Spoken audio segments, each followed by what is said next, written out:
Lư nữ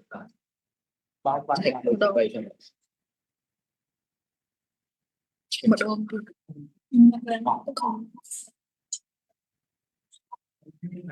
mana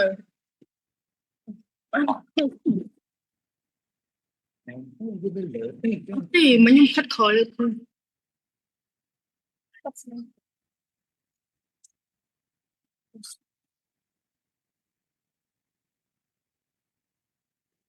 ជាកិច្ចចាប់ផ្ដើមខ្ញុំព្រះករណានាងខ្ញុំសូមអនុញ្ញាតលំអរការគោរពថ្វាយបង្គំព្រះថេរានុថេរៈគ្រប់ព្រះអង្គជាទីគោរពសក្ការៈដ៏ខ្ពង់ខ្ពស់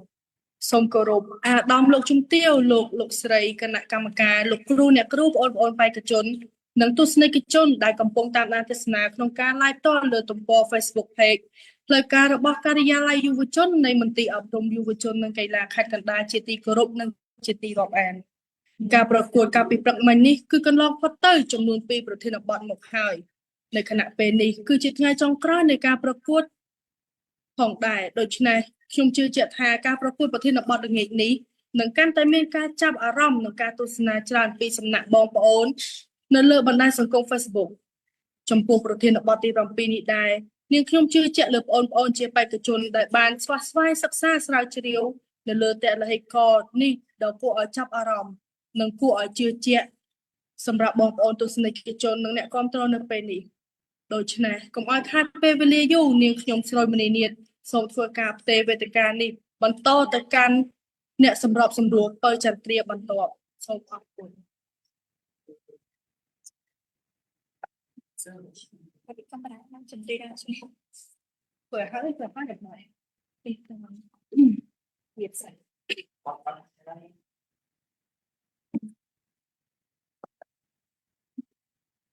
เอาอินเสิร์ตมาเฮาอย่างนั้นคือหาแล้วนั้นมาแล้วก็ได้ครับ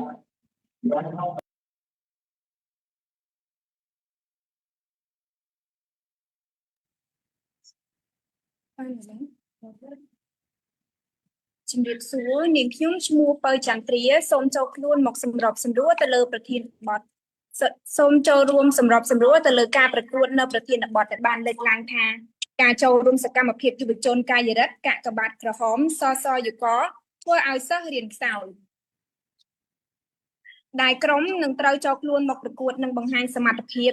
នាល្ងាចនេះគឺក្រុមស្របមកពីវិទ្យាល័យហ៊ុនសែនសំពៅពូនបេក្ខជនទី1ភាសុកនាថបេក្ខជនទី2សារ៉េតអាតបេក្ខជនទី3លីណាយ៉ុងបេក្ខជនទី4សុភាពពុទ្ធបេក្ខជនទី5វាសនាច័ន្ទតារាដោយឡែកក្រុមដែលត្រូវបង្ហាញសមត្ថភាពតទល់ទៅនឹងក្រុមស្របនៅពេលនេះគឺក្រុមបដិសេធដែលមកពីវិទ្យាល័យហ៊ុនសែនខ្នល់ទទឹងបេក្ខជនទី1លឹមវរៈស័កបេក្ខជនទី2សៀងសៀវលីបេក្ខជនទី3ជាតិសក្កណាបេក្ខជនទី4ឈួនយ៉ុងអ៊ីបេក្ខជនទី5លីសុនប៊ីអង្គពិធីទាំងមូលជាទីគោរពចំពោះការប្រកួតនៅកម្មវិធីជជែកដេញដោលថ្នាក់ខេត្តនេះមិនមែនមានតែសមាជិកភាពបងប្អូនបេក្ខជនទាំងពីរក្រុមនោះទេប៉ុន្តែក៏មានការចូលរួមពីសំណាក់លោកគ្រូអ្នកគ្រូពីសាលាផ្សេងដែលជាគណៈកម្មការវាតម្លៃនិងដាក់ពិន្ទុផងដែរដោយឡែកក្នុងការប្រកួតល្ងាចនេះនាងខ្ញុំក៏សូមជម្រាបជូននៅសមាជិកភាពគណៈកម្មការសំខាន់ទាំង5រូបរួមមានគណៈកម្មការទី1លោកស្រីប៊ីពុទ្ធារីអនុប្រធានការិយាល័យយុវជនគណៈកម្មការទី2លោកសំច័ន្ទរិទ្ធគ្រូវិទ្យាល័យព្រែកស្លែងគណៈកម្មការទី3លោកសំរតនាគ្រូវិទ្យាល័យព្រែកលួងគណៈកម្មការទី4លោកស្រីច័ន្ទស្រីជាគ្រូវិទ្យាល័យសម្ដេចតេជោហ៊ុនសែនព្រែកតាតែនគណៈកម្មការទី5លោកសួនសុធាគ្រូវិទ្យាល័យព្រះធម្មស្រៈគណៈកម្មការជាទីគោរពអង្គវេទិកាទាំងមូលជាទីមេត្រីចំពោះការប្រកួតនៅកម្មវិធីជជែកដេញដោលថ្នាក់ខេត្តការប្រកួតត្រូវបានបែងចែកជា3ដំណាក់កាលនោះគឺដំណាក់កាលទី1 គឺជាការបង្ហាញខ្លឹមសារនិងទស្សនវិជ្ជារបស់ប្រធានបទដំណាក់កាលទី2ជាការប្រកួតលើការសួរឆ្លើយរវាងក្រុមទាំងពីរដំណាក់កាលទី3ជាការសរុបសេចក្តីចំពោះនីតិវិធីនៃការប្រកួតដែលជាការកំណត់ពេលវេលានិងការផ្ដល់សញ្ញានាងខ្ញុំជាអ្នកសម្របសម្រួលក៏សូមជម្រាបជូនទៅអង្គវេទិកាទាំងមូលឲ្យបានជ្រាបផងដែរថាការប្រើសញ្ញាកណ្ដឹងនៅក្នុងកម្មវិធីត្រូវបានបែងចែកជា3ដំណាក់កាលសញ្ញាកណ្ដឹងទី1មានន័យថាចាប់ផ្ដើមសញ្ញាកណ្ដឹងទី2មានន័យថាសល់ពេល1នាទីសញ្ញាកណ្ដឹងទី3មានន័យថាអស់មកដោយហេតុសំឡេងកណ្ដឹងមិនអាចចូលស្រូបចូលក្នុងទូរស័ព្ទក៏ដូចជាកុំព្យូទ័រក្រុមការងាររបស់យើងខ្ញុំបានប្រើกระดาษធ្វើជាសញ្ញាមានដូចជាចាប់ផ្ដើមសល់1នាទីនិងអស់មកដូចនេះបន្ទាប់ពីនាងខ្ញុំជាអ្នកសម្របសម្រួលបានជម្រាបជូននៅនីតិវិធីនៃការកំណត់ពេលវេលារួចមកហើយនាងខ្ញុំក៏សង្ឃឹមថាគណៈកម្មការបងប្អូនបេក្ខជនក៏ដូចជាទស្សនិកជនទាំងអស់បានជ្រាបរួចនៃកម្មវិធីនៃការប្រកួតកុំឲ្យខាតពេលវេលាយូរសូមបង្វែរអារម្មណ៍ឯកឧត្តមលោកជំទាវលោកស្រីលោកគ្រូអ្នកគ្រូនិងទស្សនិកជនទាំងអស់មកទស្សនានិងបង្ហាញសមត្ថភាពរបស់បងប្អូនទាំងពីរក្រុមទៅលើប្រធានបទដែលបានលើកឡើងថាការចូលរួមសកម្មភាពយុវជនកាយរិទ្ធកាកបាទក្រហមសសយុគធ្វើឲ្យសិស្សរៀនខ្សោយដោយយើងចាប់ផ្ដើមនៅវគ្គទី1សូមបងប្អូនបេក្ខជនទី1ក្រុមស្របបង្ហាញនឹងខ្លឹមសារនិងទស្សនវិជ្ជាដែលបងប្អូនមានរយៈពេល3នាទីសូមចាប់ផ្ដើមតុនសាយក៏រួចត្រីរកក៏រួចបើចូលការងារសង្គមដើម្បីទៅថតបង្អួតមិនក៏មានពេលវេលាសម្រាប់រៀនផងនោះលទ្ធផលសិក្សាដឹងតែបាត់តារាងហើយនៅអង្គវេទិកាទាំងមូលជាកិច្ចចាប់ដើមនេះខ្ញុំសូមគោរពគណៈអធិបតីគណៈកម្មការនិងអង្គវេទិកាទាំងមូលជាទីគោរពសួស្តីមិត្តក្រុមបដិសេធជាទីរាប់អាននាងខ្ញុំភាសុកមៀតជាបេក្ខជនទី1នៃក្រុមស្របមកពីវិទ្យាល័យហ៊ុនសែនសំពើពូនសូមឡើងមកគ្រប់គ្រងយ៉ាងខ្លាំងទៅលើប្រធានបទដែលបានលើកឡើងថាការចូលរួមសកម្មភាពជាយុវជនកាយរដ្ឋកាកបាទក្រហមសសយកធ្វើឲ្យសិស្សរៀនខ្សោយអង្គវេទិកាទាំងមូលដើម្បីបកស្រាយនៅប្រធានខាងលើឲ្យបានគ្រប់បាយជាបឋមអនុញ្ញាតឲ្យរូបនាងខ្ញុំបញ្យល់នៅពាក្យចម្លើយមួយចំនួនជាមុនសិនបើយើងទៅតាមគេហទំព័ររបស់ក្រសួងអប់រំយុវជននិងកីឡាកាយរដ្ឋជាចលនាអប់រំមិនមែននយោបាយនឹងជាចលនាស្ម័គ្រចិត្តសម្រាប់កុមារយុវជននិងបើកទូលាយឲ្យជនគ្រប់រូបដែលគ្មានការរើសអើងនិងដែលអនុលោមទៅតាមគោលការណ៍គោលបំណងនិងស្ថាបនិកកាយរដ្ឋយកទៅតាមគេហទំព័ររបស់កាកបាទក្រហមជាអ្នកជំនួយការរបស់រាជរដ្ឋាភិបាលធ្វើសកម្មភាពមនុស្សធម៌ជួយសម្រាប់បន្ទុកនៅលើកម្ពុជាការយល់ដឹងរបស់ប្រជាពលរដ្ឋនិងរបស់អាជ្ញាធរមូលដ្ឋានស្ដីពីច្បាប់មនុស្សធម៌អន្តរជាតិនៅក្នុងគេហទំព័រផ្លូវការរបស់សសយកដែលមានពាក្យពេញថាសហភាពសហព័ន្ធយុវជនកម្ពុជាជារណសិរ្សទូលំទូលាយរបស់យុវជនកម្ពុជាដែលបន្តសកម្មភាពពីសមាគមយុវជនកម្ពុជានិងសមាគមយុវជនសង្គ្រោះជាតិដែលបានបង្កើតឡើងនៅថ្ងៃទី2ខែធ្នូឆ្នាំ1978នៅក្នុងវចនានុក្រមខ្មែរពាក្យរៀងខ្សោយមានន័យថាការរៀនមិនបានល្អឬមិនមានសមត្ថភាពល្អក្នុងការសិក្សាស្របជារួមមកប្រធានចង់មានន័យថាការចូលរួមសកម្មភាពជាយុវជនការក្រហមសសយកធ្វើឲ្យសិស្សរៀនខ្សោយអង្គវេទិកាទាំងមូលបើយើងទៅតាមក្រសួងអប់រំយុវជននិងកីឡាតែរៀបចំពិធីបោះសន្និបាតបោះស្រុកការងារដើម្បីពង្រឹងវិស័យអប់រំនៅប្រទេសកម្ពុជាឲ្យកាន់តែរីកចម្រើនថ្ងៃនេះក្រុមសរមានខ្ញុំសូមលើកយកតែឲ្យក៏ចំណុច3ដើម្បីយកមកគ្រប់គ្រងប្រធានខាងលើដែលបានលើកឡើងថាការចូលរួមជាយុវជនកាយរដ្ឋកាកបាទក្រហមសសយកធ្វើឲ្យសិស្សរៀនខ្សោយតែឲ្យកទី1ការចូលរួមសកម្មភាពជាយុវជនកាយរដ្ឋកាកបាទក្រហមធ្វើឲ្យប៉ះពាល់ដល់ពេលសិក្សារបស់សិស្សតែឲ្យកទី2ការធ្វើឲ្យប៉ះពាល់ដល់សុខភាពផ្លូវចិត្តនិងផ្លូវកាយរបស់សិស្សតែហើយកទី3ការរងនៅសម្ពាធការងារច្រើនធ្វើឲ្យសិស្សតានតឹងក្នុងការសិក្សាសូមអរគុណ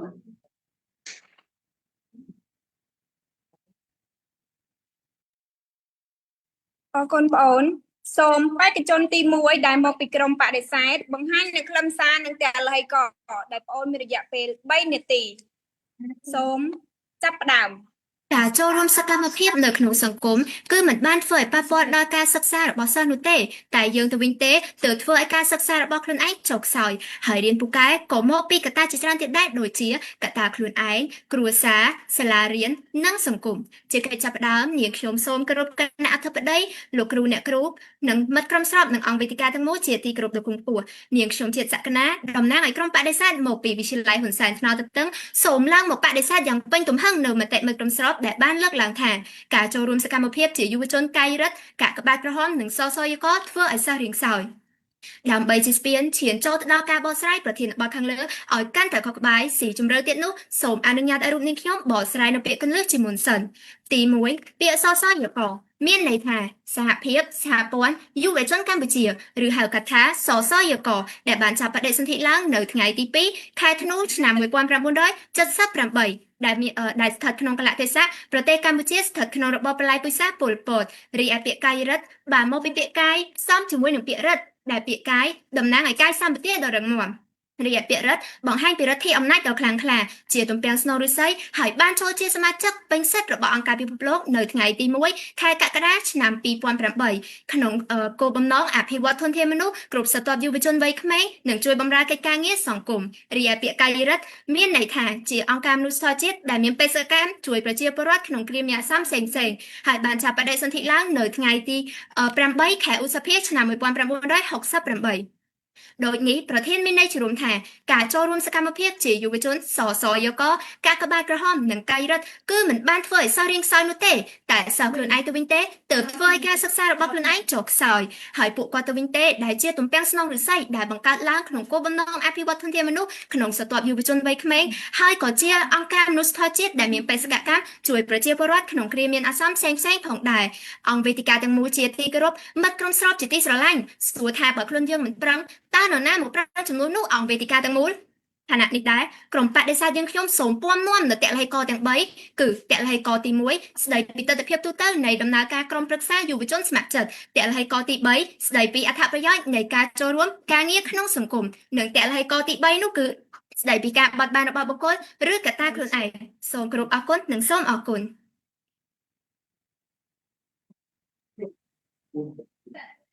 សូមបងប្អូនបេក្ខជនទី2មកពីក្រុមស្របបង្ហាញនៅខ្លឹមសារនិងតលហេកដែលបងប្អូនមានរយៈពេល3នាទីសូមតលហេកទី1តាថ្មី 5នាទីទៅបងនេះអើយចាអូមកពីក្រុមសូមបងពីក្រុមស្របបេក្ខជនទី2ឡើងថ្ងៃតលហេកទី2អធិស្ឋានម្ដងទៀតសូមបងប្អូនមកពីក្រុមស្របបកស្រាយនៅខ្លឹមសារនិងតលហេកដែលបងប្អូនមានរយៈពេល5នាទីចាប់ផ្ដើមពេលវេលាមិនចាំយើងទេព្រឹកភ្នែកអាយុ18ព្រឹកភ្នែកអាយុ25ទៅហើយបើយើងមិនចេះប្រើប្រាស់វានោះមានតែវាស្ដាយក្រោយប៉ុណ្ណោះអង្គវេទិកាទាំងមួយជាទីគោរពជាបឋមខ្ញុំសូមគោរពគណៈកម្មការលោកគ្រូអ្នកគ្រូនិងអង្គវេទិកាទាំងមួយជាទីមេត្រីហើយនិមិត្តក្រុមបដិសេធជាទីរាប់អានខ្ញុំបាទឈ្មោះសារ៉េទៀតជាសមាជិកទី2នៃក្រុមស្របសូមឡើងមកបកស្រាយនៅតលហេកទី1ដែលបានលើកឡើងថាការចូលរួមជាយុវជនកាយរដ្ឋកាកបាទក្រហមសសយកធ្វើឲ្យប៉ះពាល់ដល់ពេលវេលាសិក្សារបស់សិស្សអង្គវេទិកាទាំងមួយជាទីគោរពនេះបញ្យងតាមការសិក្សាស្រាវជ្រាវរបស់អ្នកវិទ្យាសាស្ត្រលោក Joy Grid គឺជាអ្នកវិទ្យាសាស្ត្រខ្ពស់ក្បាលបានដឹងថាស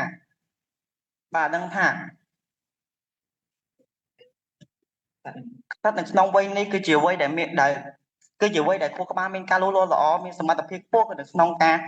នុងការសិក្សារៀនសូត្ររៀនឆាប់ចេះឆាប់ចាំចំណាំឆាប់បានហើយការរៀនភាសាបរទេសវិញទៀតសោតនោះរឹតតែបានល្អអាស្រ័យហេតុនេះហើយសិស្សានុសិស្សយើងត្រូវតែយកចិត្តទុកដាក់ទៅលើការសិក្សារៀនសូត្រហើយនឹងសិក្សារៀនសូត្រនឹងក្រែបជញ្ជក់ចំណេះវិជ្ជាបានកាន់តែច្រើនតាមដែលអាចធ្វើទៅបានអង្គវេទិកាទាំងមួយជាទីគោរពការចូលរួមសកម្មភាពយុវជនស្ម័គ្រចិត្តគឺជាការងារដែលត្រូវការចំណាយពេលវេលាទាំងថ្ងៃសៅរ៍និងថ្ងៃអាទិត្យក៏មានដែលធ្វើឲ្យប៉ះពាល់ដល់ការសិក្សារបស់សិស្ស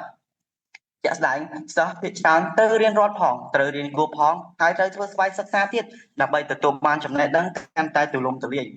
តាមការសង្កេតនិងបទពិសោធន៍របស់ខ្ញុំឃើញថាការចូលរួមសកម្មភាពយុវជនស្ម័គ្រចិត្តគឺជាការងារដែលត្រូវការពេលវេលាច្រើនដែលធ្វើឲ្យសិស្ស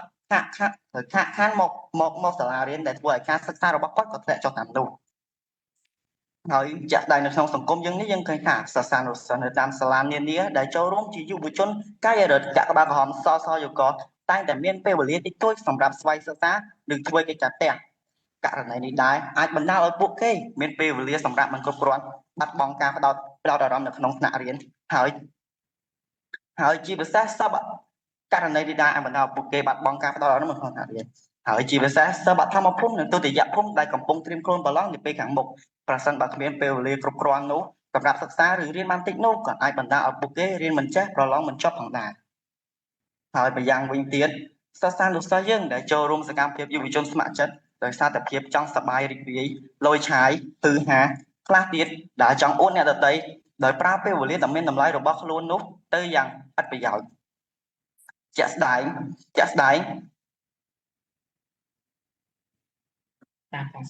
ហើយអ្នកខ្លះទៀតនោះចូលរួមនៅក្នុងព្រឹត្តិការណ៍ផ្សេងនិងឱកាសចូលរួមព្រឹត្តិការណ៍ផ្សេងនិងសកម្មភាពស្ម័គ្រចិត្តផ្សេងក៏ខ្លះទៅជាឱកាសឲ្យពួកគេថតរូបយកទៅចែករំលែកក្នុងបណ្ដាញសង្គមដើម្បីទទួលបានការចាប់អារម្មណ៍ពីអ្នកដទៃទន្ទឹមនឹងនេះបើយោងតាមការសិក្សាស្រាវជ្រាវរបស់អង្គការ Youth Resources Development Program និងអង្គការ UNFPA បានបង្ហាញថាសិស្សានុសិស្សដែលចូលរួមសកម្មភាពយុវជនស្ម័គ្រចិត្តដើម្បីជួយសង្គមមាន 60% ទៅ 70% ហើយ 10% ទៅ 20% គឺជាយុវជនដែលចូលរួមសកម្មភាពយុវជនស្ម័គ្រចិត្តដើម្បីតែសប្បាយរីករាយហឺហានិងដាក់អួតអ្នកដទៃជារួមមកវិញខ្ញុំសូមសំណូមពរដល់សិស្សានុសិស្សយើងដែលចូលរួមសកម្មភាពយុវជនស្ម័គ្រចិត្តដូចជាកាយរដ្ឋកាកបាទក្រហមសសយកត្រូវតែចេះគ្រប់គ្រងពេលវេលារបស់ខ្លួនឲ្យបានត្រឹមត្រូវហើយបែងចែកការងារឲ្យបានច្បាស់លាស់ហើយម្យ៉ាងវិញទៀតយើងត្រូវតែយកពេលវេលាដ៏មានយើងត្រូវតែកុំយកពេលវេលាដ៏មានតម្លៃរបស់ពួកយើងនោះទៅចំណាយយ៉ាងឥតប្រយោជន៍ក្នុងនាមយើងជាសិស្សយើងត្រូវតែផ្ដោតអារម្មណ៍ទៅលើការសិក្សារៀនសូត្ររបស់ខ្លួនជាធំសរុបមកខ្ញុំសូមគាំទ្រយ៉ាងពេញទំហឹងទៅលើតលហេកទី1របស់ខ្ញុំដែលបានលើកឡើងថាការចូលរួមសកម្មភាពយុវជនស្ម័គ្រចិត្តកាយរដ្ឋកាកបាទក្រហមសសយកគឺប៉ះពាល់ដល់ពេលវេលាសិក្សារបស់សិស្សពិតប្រាកដមែនសូមអរព្រះគុណខ្ញុំសូមអរគុណ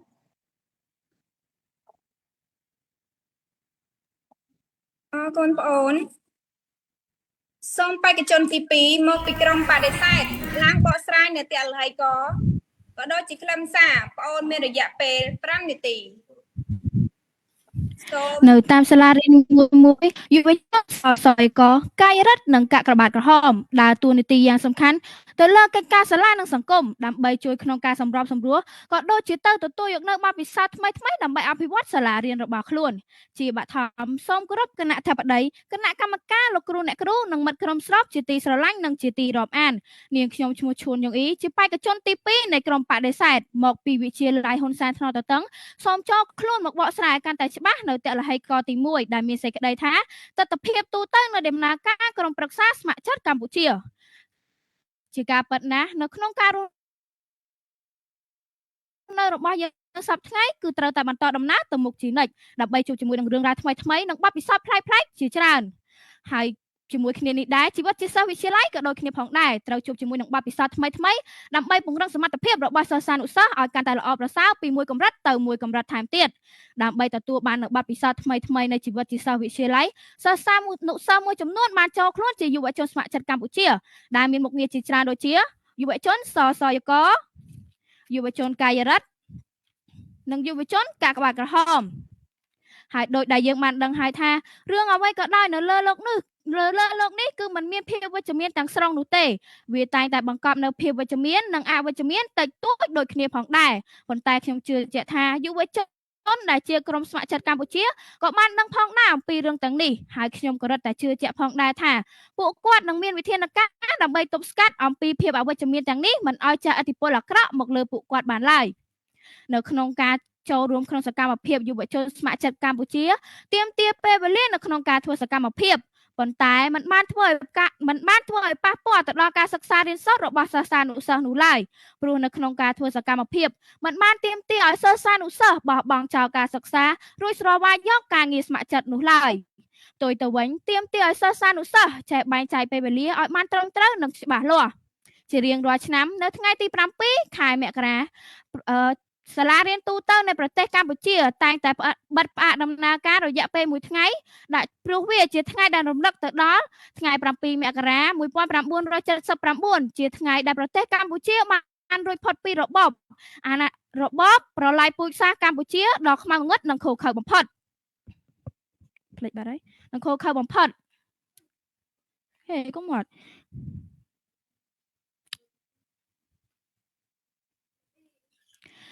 ហើយរូបភាពមួយសន្លឹកនេះដែរក៏បានបង្ហាញអំពីយុវជនសសយកនិងយុវជនកាយរដ្ឋរួមសាមគ្គីគ្នាចូលរួមក្នុងកម្មវិធីបើកកីឡាបាល់ទាត់និងប៉េតង់ដើម្បីចូលរួមអបអរសាទរខួបអនុស្សាវរីយ៍លើកទី46នៃទិវាជ័យជំនះ7មករានេះបានបង្ហាញឲ្យឃើញកាន់តែច្បាស់ថាសិស្សានុសិស្សក្រៅពីទំនេរពីការសិក្សារៀនសូត្រគឺអាចចូលរួមក្នុងសកម្មភាពស្ម័គ្រចិត្តកម្ពុជាបានយ៉ាងពិតប្រាកដមែនការចូលរួមក្នុងសកម្មភាពយុវជនស្ម័គ្រចិត្តកម្ពុជាប្រៀបដូចជាការចូលរួមលើកកម្ពស់សមត្ថភាពរបស់សិស្សានុសិស្សចំណេះដឹងនិងបំណិតជីវិតនៅខាងក្រៅសាលារៀនការចូលរួមក្នុងសកម្មភាពសង្គមផ្សេងការងារទាំងអស់នោះក៏បានជួយដល់សិស្សានុសិស្សឲ្យចេះសាមគ្គីគ្នាចេះសហការងារជាក្រុមនិងទទួលបានភាពជាអ្នកដឹកនាំក្រៅពីនោះការងារស្ម័គ្រចិត្តក៏បានបង្រៀនឲ្យសិស្សានុសិស្សយល់អំពីតម្លៃនៃជីវិតនិងតម្លៃសង្គមផងដែរតើកត្តាខាងលើទាំងអស់នេះមែនទេដែលធ្វើឲ្យប៉ះពាល់ទៅដល់ការសិក្សារៀនសូត្ររបស់សិស្សានុសិស្សដែលជាក្រុមប្រឹក្សាយុវជនស្ម័គ្រចិត្តកម្ពុជានោះអង្គវេទិកាទាំងមូលជាទីគោរពសូមអរគុណ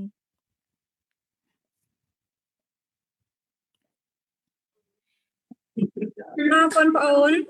សូមបេក្ខជនទី3មកពីក្រុមតបបង្ហាញនៅខ្លឹមសារក៏ដូចជាតលហីកបងប្អូនមានរយៈពេល5នាទីសូមចាប់ផ្ដើមកាលណាដែលសិស្សានុសិស្សមានសុខភាពផ្លូវកាយនិងផ្លូវចិត្តមិនរឹងមាំផងនោះតើអាចឲ្យពួកគេរៀនពូកែបានដោយរបៀបណាតើអង្គវេទិកាទាំងមូលជាកិច្ចចាប់ផ្ដើមអនុញ្ញាតឲ្យរូបនាងខ្ញុំសូមគោរពដល់គណៈអធិបតីគណៈកម្មការលោកគ្រូអ្នកគ្រូនិងអង្គវេទិកាទាំងមូលជាទីគោរពនាងខ្ញុំឈ្មោះលីណាយ៉ុងជាសមាជិកទី3នៃក្រុមស្រោបសូមឡើងមកបកស្រាយនៅតលហីកទី2ដែលបានលើកឡើងថាការចូលរួមជាសកម្មភាពយុវជនកាយរដ្ឋកាកបាទក្រហមសសយកធ្វើឲ្យប៉ះពាល់ដល់ផ្លូវកាយនិងផ្លូវចិត្តរបស់សិស្សនាំឲ្យការសិក្សាធ្លាក់ចុះជាការពិតការងារស្ម័គ្រចិត្តគឺជាការងារជាទីចាប់អារម្មណ៍សម្រាប់យុវជនប៉ុន្តែអង្គវេទិកាទាំងមូលជាទីគោរពបើយើងក្រឡេកមកមើលសិស្សវិទ្យាល័យវិញគ្រាន់តែកាតព្វកិច្ចរៀនមួយមុខគាត់ស្ទើរតែរកពេលវេលាគ្មានទៅហើយតែពួកគាត់ត្រូវរៀនរត់ផងរៀនគួរផងនិងត្រូវស្វ័យសិក្សាខ្លួនឯងបន្ថែមផងមិនត្រឹមតែប៉ុណ្ណោះពួកគាត់ត្រូវតែឆ្លៀតពេលជួយធ្វើការងារផ្ទះឲ្យពុកម្ដាយថែមទៀតហើយចុះប្រសិនបើគាត់បន្ថែមនៅការងារកាយរដ្ឋឬការក្បាច់ក្រហមសសយកទៀតនោះប្រកាសណាស់វានឹងធ្វើឲ្យពួកគាត់នឿយហត់ប៉ះពាល់ដល់អារម្មណ៍និងធ្វើឲ្យមានសម្ពាធផ្លូវចិត្តផងដែរការធ្វើការងារស្ម័គ្រចិត្តគឺទាមទារឲ្យមានការប្រើកម្លាំងកាយនិងប្រាជ្ញាដើម្បីធ្វើអង្គវេទិកាទាំងមូលជាទីគោរពបើយោងទៅតាមគេហទំព័រ The Lancet Regional Health Western Pacific គឺជាប្រភពដែលគួរឲ្យទុកចិត្តពីអន្តរជាតិនៃចំណេះដឹងផ្នែកព្យាបាលនិងសុខភាពសាធារណៈបានឲ្យដឹងថាការដែលធ្វើការងារច្រើនដែលគ្មានពេលសម្រាកអាចជះឥទ្ធិពលអវិជ្ជមានយ៉ាងច្រើនទៅលើសុខភាពផ្លូវកាយនិងផ្លូវចិត្ត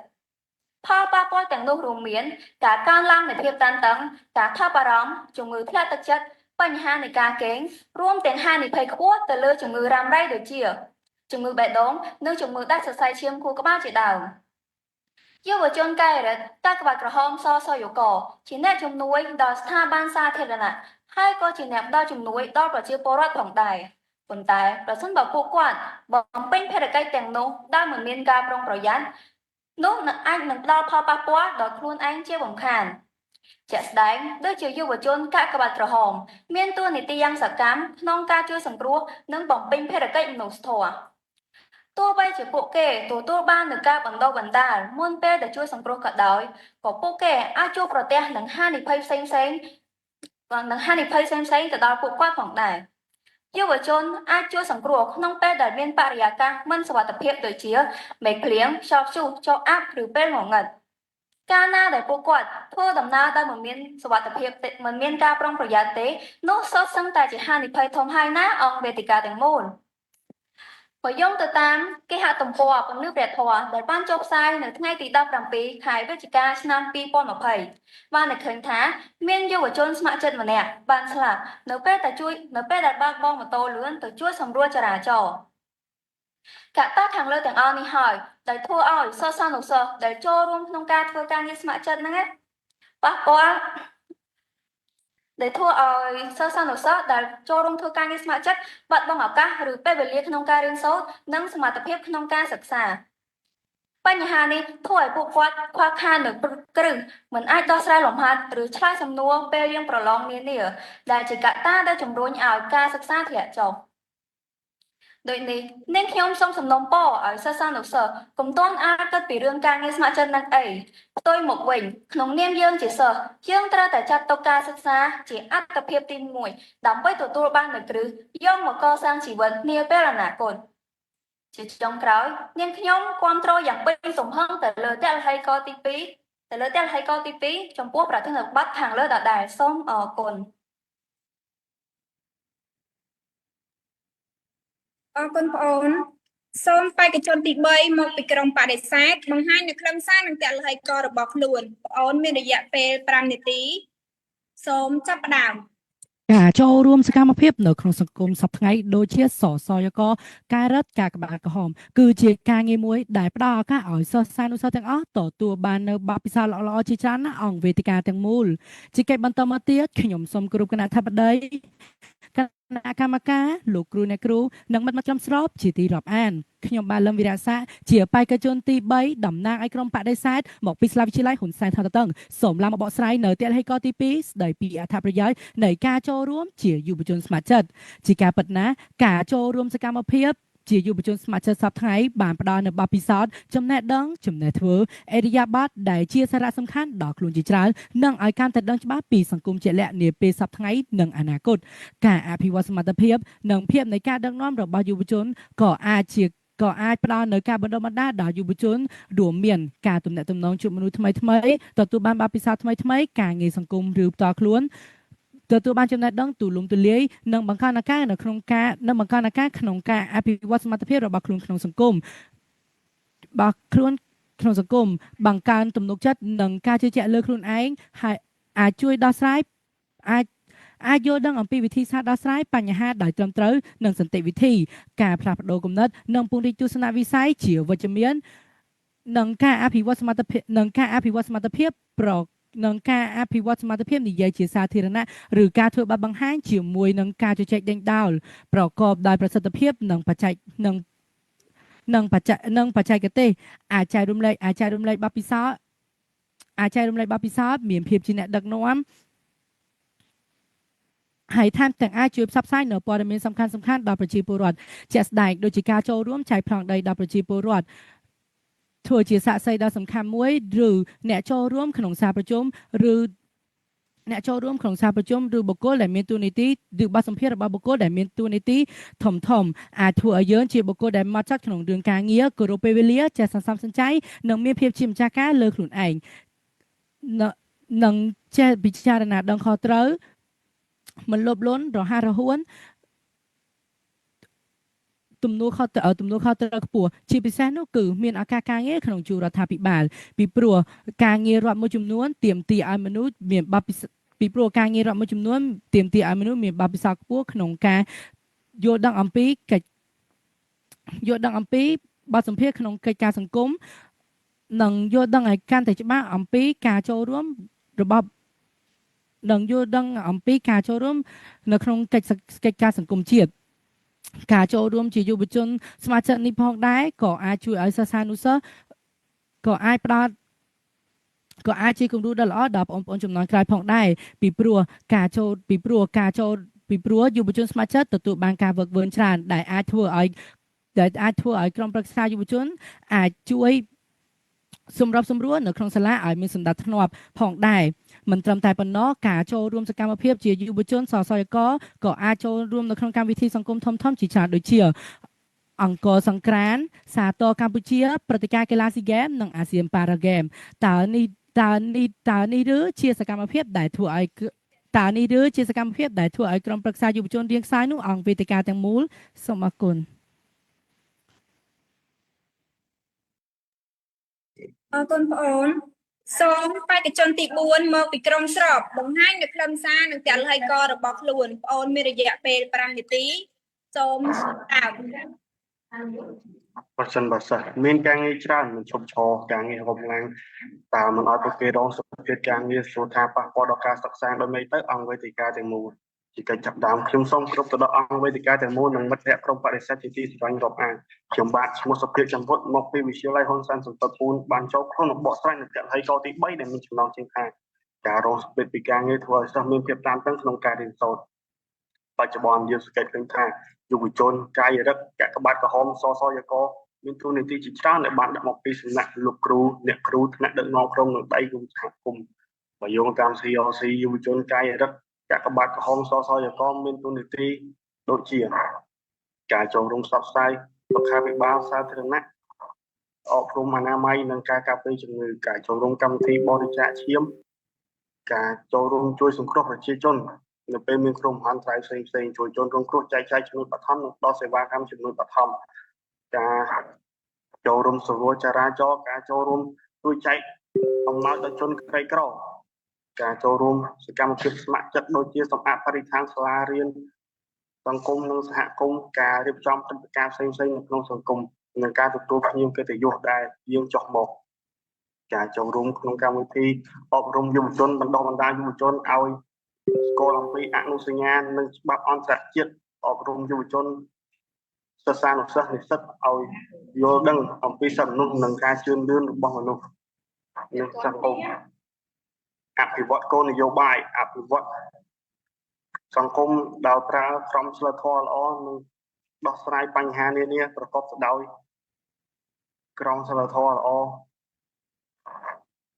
ការចូលរួមក្នុងកម្មវិធីគ្រប់ជាន់ជាតិបញ្ញាផ្លាស់ប្ដូរផ្លូវចិត្តឲ្យគ្រប់គ្រងទៅលើសន្តិភាពកីឡាវិទ្យាសាស្ត្របច្ចេកវិទ្យាការចូលរួមដាំកូនឈើថែរក្សាព្រៃឈើនិងអភិរក្សសត្វព្រៃការចូលរួមក្នុងកម្មវិធីផ្សព្វផ្សាយវប្បធម៌មនុស្សនិងការអោនការចូលរួមការពារថែរក្សាបរិស្ថានអភិរក្សព្រៃឈើការរក្សាច្បាប់និងគោរពសន្តិភាពការគោរពច្បាប់និងមិនធ្វើអំពើហិង្សាដែលជាផលប៉ះពាល់ដល់សង្គមជាគំរូល្អទៅដល់មនុស្សជុំវិញខ្លួនជាមួយនឹងការគោរពច្បាប់និងការរួបរวมសាមគ្គីជាទៀតសោតសិស្សដែលបានកាន់ការងារនេះត្រូវទទួលរងសម្ពាធជាច្រើនដែលបានមកពីសំណាក់លោកគ្រូអ្នកគ្រូអ្នកដឹកនាំដែលបានដាក់ការងារជាច្រើនឲ្យសិស្សហើយវាជាសម្ពាធមួយដែលធ្វើឲ្យសិស្សមានភាពតានតឹងក្នុងការរៀនសូត្រពិបាកក្នុងការដោះស្រាយបញ្ហានានាសរុបមកសិស្សគួរតែកាត់បន្ថយការសិក្សាកាត់បន្ថយសកម្មភាពយុវជនកាយរិទ្ធកាកបាទក្រហមហើយសិស្សគួរណាតែស្វែងយល់ការសិក្សារៀនសូត្រដើម្បីឲ្យអនាគតភ្លឺស្វាងដោយពាក្យចាស់លោកពោលថាចំណេះជាទ្រព្យគប់យ៉ាងប្រសើរចោលលុតមិនបានចែកច្រើនទៅតែប្រសើរជាទីបញ្ចប់ខ្ញុំសូមសនំបខ្ញុំសូមគាំទ្រលើកហេតុកតរបស់ខ្ញុំដែលបានបង្ហាញថាការចូលរួមសកម្មភាពយុវជនកាយរដ្ឋកាកបាទក្រហមសសយកពិតជាធ្វើឲ្យសិស្សរៀនស្ទាត់បានមែនសូមអរគុណ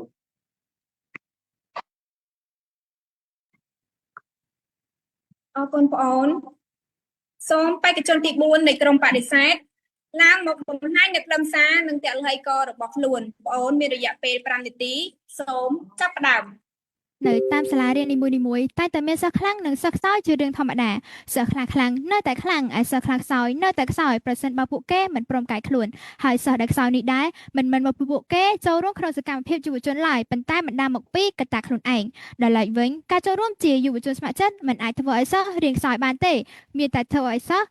មានទឹកចិត្តក្នុងការរៀននិងទទួលបានចំណេះដឹងថ្មីៗមកអភិវឌ្ឍខ្លួនណាអង្គវេទិកាទាំងមូលជាកិច្ចចាប់ផ្ដើមនាងខ្ញុំសូមអរកាយគោរពយ៉ាងខ្ពង់ខ្ពស់ទៅដល់គណៈធិបតីគណៈកម្មាធិការនិងលោកគ្រូអ្នកគ្រូមិត្តមិត្តក្រុមស្របជាទីមេត្រីនាងខ្ញុំឈ្មោះសៀងសុលីជាបេក្ខជនទី4នៃក្រុមបដិសេធមកពីវិទ្យាល័យហ៊ុនសែនថ្នោតទទឹងសូមឡើងមកបកស្រាយនៅតលហេកទី3ស្ដីពីការបាត់បង់របស់បុគ្គលឬកត្តាខ្លួនឯងការដែលសិស្សរៀនខ្សោយមិនមែនមកពីពួកគេចូលរួមក្នុងសកម្មភាពយុវជនឡើយប៉ុន្តែបណ្ដាលមកពីកត្តាខ្លួនឯងការចូលរួមជាយុវជនស្ម័គ្រចិត្តអាចធ្វើឲ្យយើងទទួលបានអត្ថប្រយោជន៍ជាច្រើន ដើម្បីមកអភិវឌ្ឍចំណេះដឹងផ្ទាល់ខ្លួនក៏ដូចជាបង្កើនភាពដឹកនាំជាខ្លួនឯងមិនត្រឹមតែប៉ុណ្ណោះវាថែមទាំងជួយឲ្យសិស្សានុសិស្សចេះគ្រប់គ្រងនិងបែងចែកពេលវេលាបានល្អទៀតផងជាការពិតណាស់ការចូលរួមជាយុវជនស្ម័គ្រចិត្តអាចធ្វើឲ្យយើងមានការសិក្សាអាចធ្វើឲ្យយើងបាត់បង់ម៉ោងសិក្សាបន្តិចមែនប៉ុន្តែក៏ទទួលបាននៅវិញនៅចំណេះដឹងថ្មីការអនុវត្តផ្ទាល់ទស្សនវិជ្ជាផ្ទាល់នៃសង្គមខាងក្រៅដែលបន្ថែមពីការរៀនទ្រឹស្ដីបទពីសាលារៀនមួយវិញទៀតម៉ោងដែលបានបាត់បង់ពីការម៉ោងសិក្សាដែលបានបាត់បង់បន្តិចបន្តួចនោះมันអាចធ្វើឲ្យសិស្សរៀនខ្សោយបានទេពីព្រោះការងារនេះជាការងារស្ម័គ្រចិត្តដូច្នេះការចង់ចូលរួមឬមិនចង់ចូលរួមអាស្រ័យលើបុគ្គលហើយគ្រប់កម្មវិធីទាំងអស់ក៏មិនសុទ្ធតែតម្រូវឲ្យចូលរួមគ្រប់សកម្មភាពនោះដែរមួយវិញទៀតការងារស្ម័គ្រចិត្តនេះអាចអូសទាញយុវជនមួយចំនួនឲ្យរួចផុតពីការសេពគ្រឿងញៀនក៏ដូចជាឲ្យរួចផុតពីការសេពគ្រឿងញៀនឬក៏អូសតាក់ទាញយុវជនដែលប្រឡូកនៅគ្រឿងញៀនឲ្យពួកគាត់កាត់បន្ថយឬរហូតតទៅផ្ដាច់តែម្ដងដោយមានការលើកទឹកចិត្តពីសំណាក់មិត្តភ័ក្តិនិងថ្នាក់ដឹកនាំជាក់ស្ដែងមានសិស្សមួយចំនួនដែលបានចូលរួមក្នុងការងារសង្គមច្រើនប៉ុន្តែការសិក្សារបស់ពួកគាត់នៅតែមានដំណើរការល្អដដែលពីព្រោះពួកគាត់ចេះបត់បែនតាមកលៈទេសៈគ្រប់គ្រងពេលវេលាយកអ្វីដែលសំខាន់ជាធំជាត្រីមុខក្នុងការសម្រេចចិត្តយុវជនទាំងអស់នេះហើយទើបហៅថាជាសសរទ្រូងនៃប្រទេសជាតិជាកម្លាំងចលករជាតិដ៏ខ្លាំងក្លានិងជាទំពាំងស្នងរិស័យដ៏អស្ចារ្យដែលសង្គមជាតិកំពុងតែត្រូវការជាមួយវិញទៀតបើយើងក្រឡេកទៅមើលសង្គមជាក់ស្ដែងនាពេលបច្ចុប្បន្នយើងឃើញថាមានសិស្សមួយចំនួនសិស្សខលខូចមួយចំនួនដែល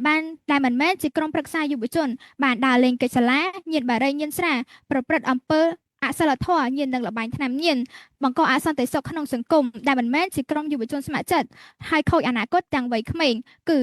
ជំនាញក៏មិនចេះចំណេះក៏មិនមានហើយអ្វីដែលកាន់តែខ្មាស់អៀននោះគឺសង្គមជាតិលែងទទួលស្គាល់ទាំងនេះហើយដែលធ្វើឲ្យពួកគេទាំងនេះហើយជាកត្តាដែលធ្វើឲ្យពួកគេរៀនខ្សោយជាលំដាប់ឬបោះបង់ការសិក្សាចោលថែមទៀតផងនេះគឺសបញ្ជាក់យ៉ាងច្បាស់ថាការចូលរួមជាយុវជនស្ម័គ្រចិត្តមិនអាចធ្វើឲ្យសិស្សរៀនខ្សោយបានទេតែវាមិនដាមកពីសិស្សខ្លួនឯងទេដែលមិនចេះបត់បែនតាមកលៈទេសៈគ្រប់គ្រងពេលវេលាឬពីការអូសទាញពីមជ្ឈដ្ឋានផ្សេងនៅជុំវិញខ្លួនមួយទៀតដែរការអូសទាញពីសំណាក់មជ្ឈដ្ឋាននៅជុំវិញខ្លួនហើយយុវជនស្ម័គ្រចិត្តហើយយុវជនស្ម័គ្រចិត្តនីមួយក៏មិនមែនសុទ្ធតែជាសិស្សខ្សោយដែរអង្គវេទិកាទាំងមូលសូមអរគុណអញភ្លេចមិនហ៎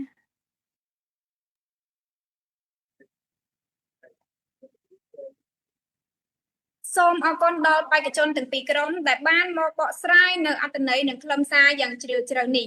នៅខណៈពេលនេះក៏ឈានចូលដល់ដំណាក់កាលទី2ដែលជាវគ្គសួរឆ្លើយបងប្អូនទាំងពីរក្រុមមានរយៈពេល10នាទីសម្រាប់ការសួរឆ្លើយដោយចាប់ផ្ដើមពីបងប្អូនក្រុមស្របជាអ្នកសួរមុនសូមចាប់ដើមអរគុណដល់បងស្រីសម្រាប់ជំរួលសួស្តីមិត្តក្រុមបដិសេធខ្ញុំដឹងថាការងារជាយុវជនស្ម័គ្រចិត្តមានទាំងភាពអវិជ្ជមាននិងវិជ្ជមានចុះបើការងារនោះផ្ដល់ជាបទពិសោធន៍អវិជ្ជមានដល់គាត់តើអ្នកណាជាអ្នកទទួលខុសត្រូវលើអនាគតរបស់ពួកគាត់អរគុណ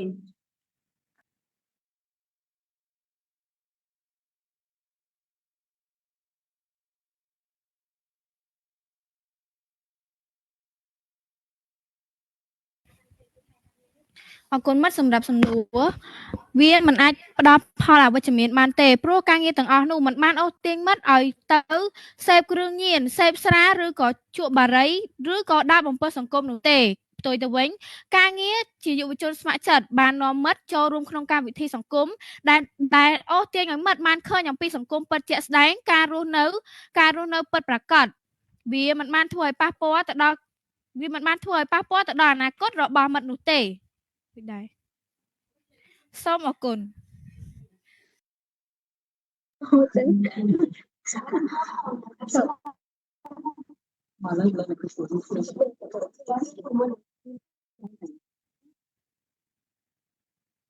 សួស្តីមិត្តខ្ញុំមានសំណួរមួយចង់សួរមិត្តថាបើមិត្តនិយាយថាសិស្សរៀនខ្សោយដែលបាត់បង់ការសិក្សាបណ្ដាលមកពីការចូលរួមសកម្មភាពនៅក្នុងសង្គមចុះហេតុអ្វីសិស្សមួយចំនួនដែលគាត់មិនបានចូលរួមនៅក្នុងការងារហេតុអ្វីបានគាត់មាននៅការសិក្សាខ្សោយមិត្តក្រុមស្រប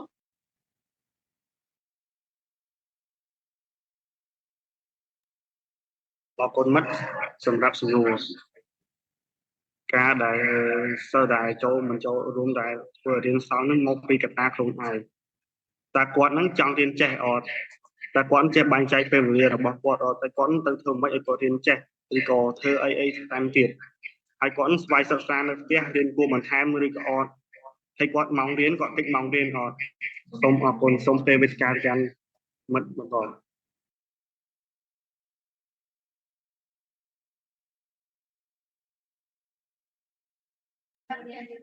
អរគុណមិត្តសម្រាប់សំណួរខ្ញុំសូមចូលខ្លួនមកបំពេញបន្ថែមនៅចម្លើយរបស់មិត្តខ្ញុំការចូលរួមជាយុវជនស្ម័គ្រចិត្តគឺមួយចំនួនដែលធ្វើឲ្យសិស្សរៀនខ្សោយដោយសារតែមូលហេតុកត្តាខ្លួនឯងជាធំទី1ដោយសារតែយើងផ្ដោតអារម្មណ៍ទៅលើការងារជ្រុលបាត់បង់នៅពេលវេលាសិក្សាហើយមួយទៀតយើងចូលរួមដោយសារតែភាពចង់សប្បាយរីករាយគឺហាដល់ចំណាយពេលវេលាដ៏មានតម្លៃរបស់ពួកយើងទៅយ៉ាងឥតប្រយោជន៍សូមអរគុណ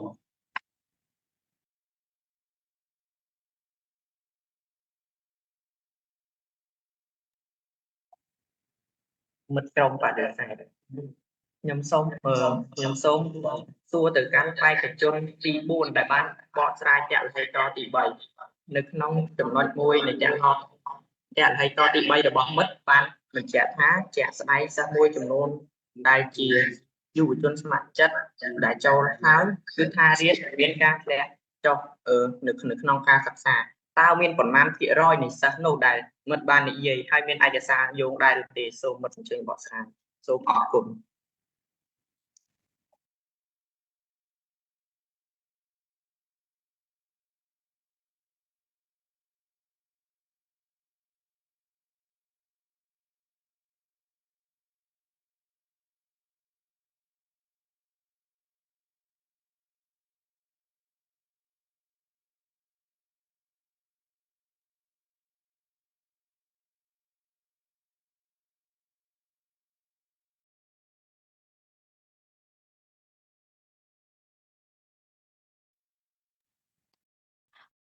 អរគុណមិត្តសម្រាប់សំណួរសម្រាប់ឯកសារយោងគឺมันមានទិន្នន័យច្បាស់លាស់ហើយ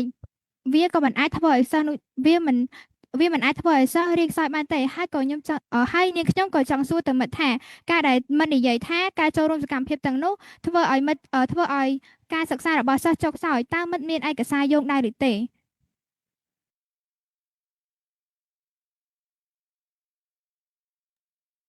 អរគុណមិត្តសម្រាប់សំណួរការចូលរួមសកម្មភាពយុវជនស្ម័គ្រចិត្តគឺធ្វើឲ្យសិស្សរៀនខ្សោយនេះបើយោងតាមការសិក្សាស្រាវជ្រាវរបស់អង្គការ Youth Resources Development by RDP និងអង្គការ UNFPA បានបង្ហាញថាសិស្សសានុសិស្សដែលចូលរួមសកម្មភាពយុវជនស្ម័គ្រចិត្តដោយសារតែភាពចង់សប្បាយរីករាយលោឆាយហឺហាមាន 60% មាន10ទៅ 20% ហើយ60ទៅ 70% គឺជាយុវជនដើម្បីជួយសង្គមសូមអរគុណ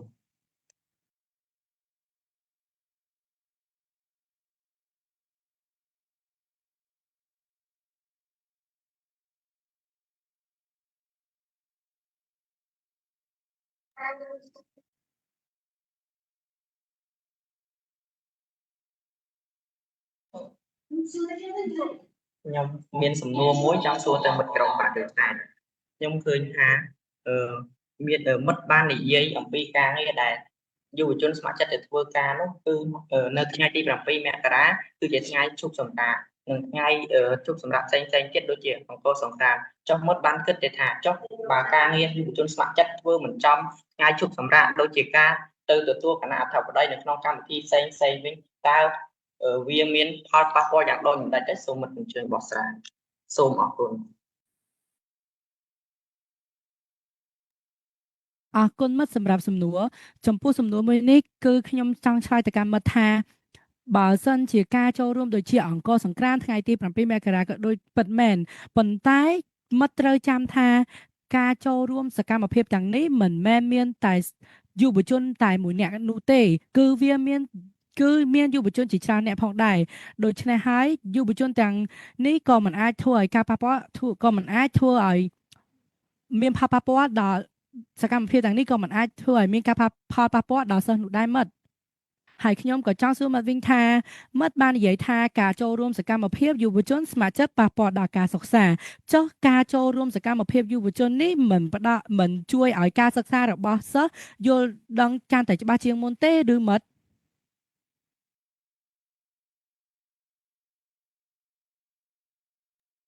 អរគុណមិត្តសម្រាប់សំណួរការដែលយើងមិនចូលរួមក្នុងយុវជនស្ម័គ្រចិត្ត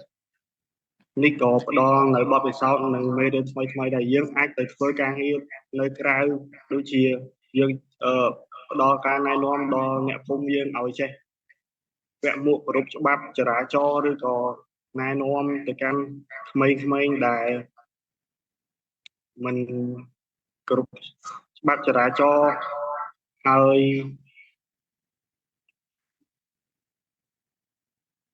សូមធ្វើវេទិកាកម្មរបស់គូត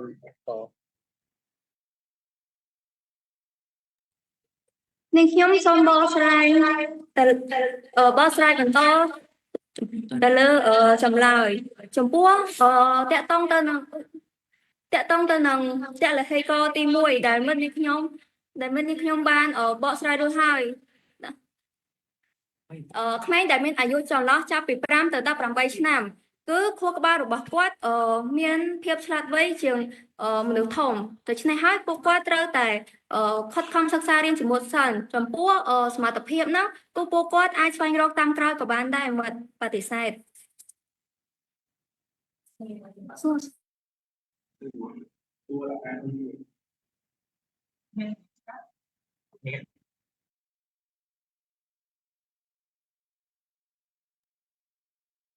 មិត្តក្រុមបដិសេធខ្ញុំសូមឲ្យមិត្តដែលជាបេក្ខជនទី2ដែលបកស្រាយចលហេកទី1សូមឡើងមកបកស្រាយចលហេករបស់គាត់ម្ដងទៀតឲ្យកាន់តែច្បាស់សូមអរគុណ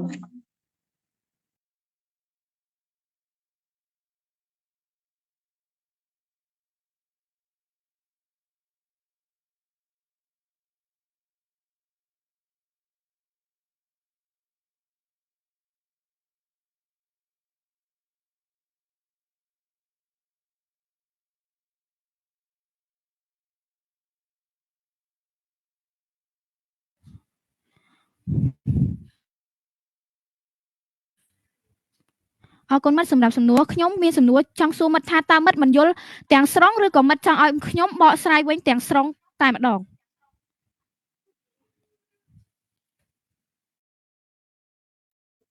ខ្ញុំសូមឲ្យមិត្តពន្យល់បន្ថែមទៅលើចលហេករបស់